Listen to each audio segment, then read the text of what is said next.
से करुणामयी, ममतामयी, मंगलमयी, स्नेहमयी, आशीषदायिनी, पाप विनाशिनी, संकटहारिणी, जगत जननी माँ पठाणिया, लक्ष लक्ष भक्तंक हृदयर राणी, मनवांछा पूर्णकारिणी, जाजपुर जिला सुकिंदा हरिपुरवासिनी माँ पठाणिया, माँ पठाणिया, माँ पठाणिया।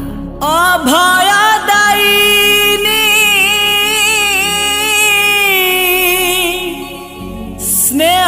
स्नेहमयी जननी करुणामयी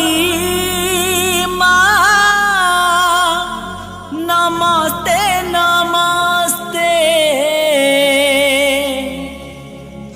माँ पठाणिया, नमस्ते नमस्ते।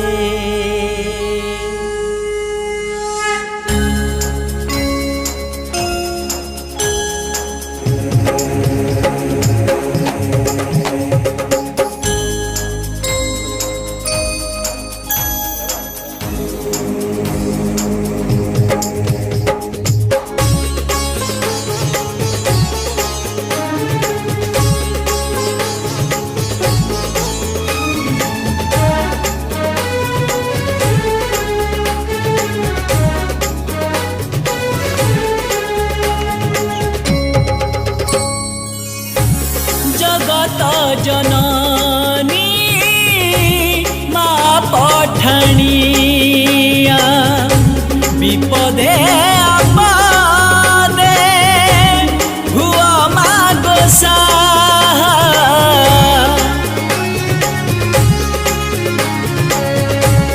जगत जननी माँ पठाणिया,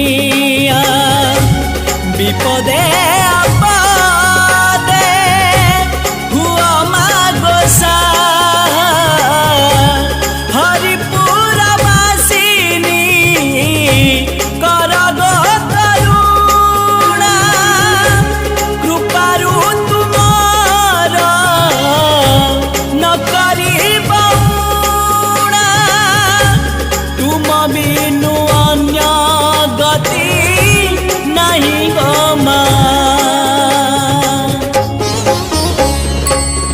जय जय माँ पठाणिया, भक्त जनकु देखा मारा।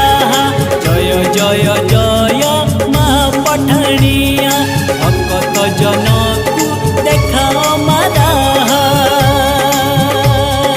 जय जय माँ, जय जय माँ, जय जय माँ, जय जय माँ, जय जय माँ, जय जय माँ, जय जय माँ, जय जय माँ।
जय जय जय माँ पठानिया भक्त जनकु